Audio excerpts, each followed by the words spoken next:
Your smartphone can take amazing photos. So why are people still spending hundreds, even thousands, on tiny cameras? Well, there's a reason. Some compact cameras can give you better zoom, faster autofocus, more control, and that real camera look while still fitting in your pocket. But here's the problem.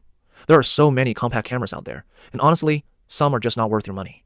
So today, I'm cutting through all the noise and showing you the top 5 best compact cameras you should actually consider and stay until the end, because number 1 might be the only camera you ever need to carry. Number 1, Panasonic LUMIX ZS300.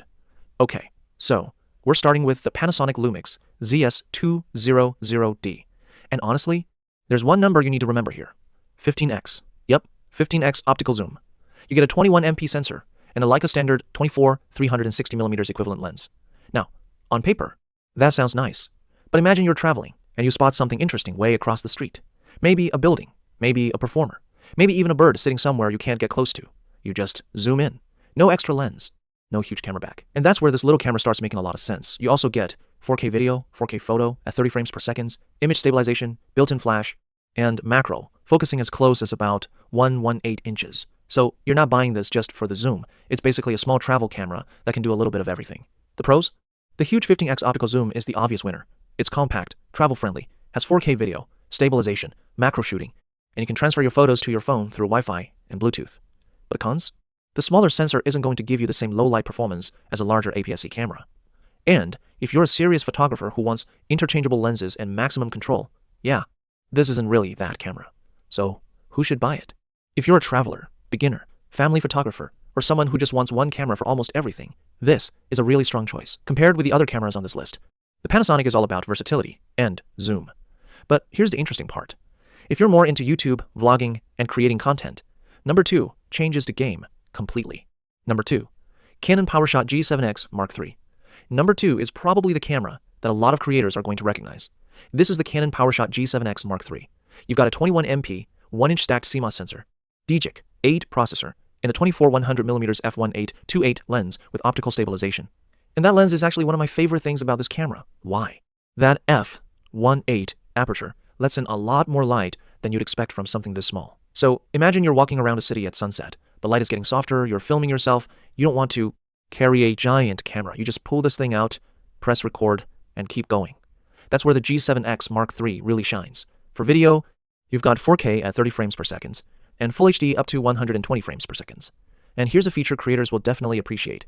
You can use it as a high-quality webcam through Canon software or clean HDMI. So one small camera can handle your YouTube videos, live streams, calls, and regular photography pros. The bright f1.8/2.8 lens, compact design, strong video features, optical stabilization, and that webcam functionality is a nice bonus. Cons? The biggest one is the zoom. You only get 4.2x optical zoom, which is nowhere near the Panasonic's 15x. And if you're recording for hours, battery life can become an issue. So yeah, a spare battery is a good idea. Who should buy it? Definitely YouTubers, vloggers, travel creators, and anyone who wants a small camera that's quick to use. Compared with number 1, the Canon gives up a lot of zoom, but for content creation, I'd actually prefer this type of setup. But wait, number 3 takes compact camera autofocus to another level. And if you shoot moving subjects, you're going to want to see this one. Number 3, Sony RX107. Now, this is where things get seriously interesting. The Sony RX107 packs a 21MP 1-inch stacked CMOS sensor with a Zeiss 24-200mm f2.845 zoom lens.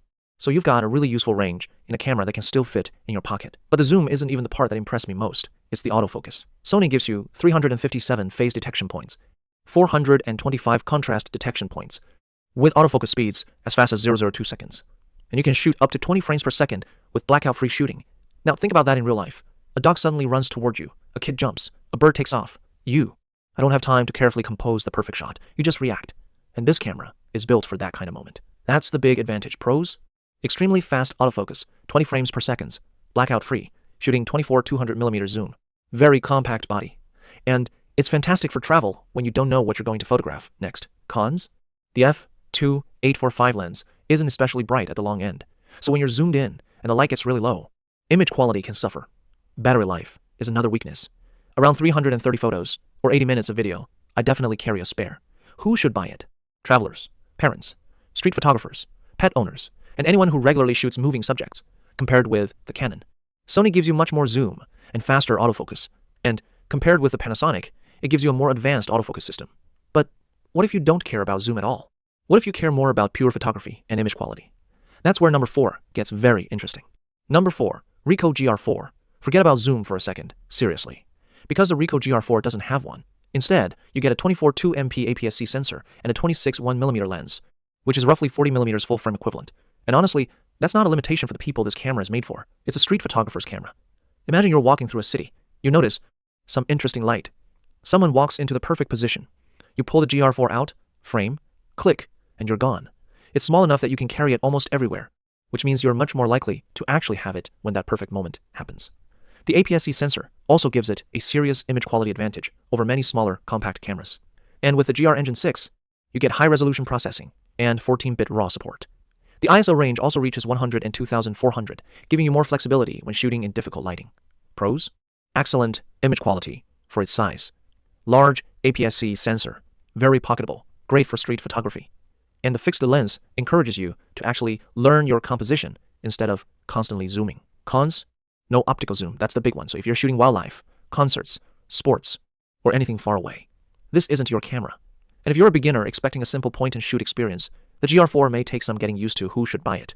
Street photographers, travel photographers, enthusiasts, and anyone who values portability and image quality over zoom. Compared with the Sony and Panasonic, you lose versatility, but you gain a much more photography-focused experience. And now, we're down to the final camera. It has the highest resolution on this list, a gorgeous retro design, and one feature that can completely change the way your photos look. Yup, number 5 is the FUJIFILM X100VI. Number 5, FUJIFILM X100V. Okay, first impressions?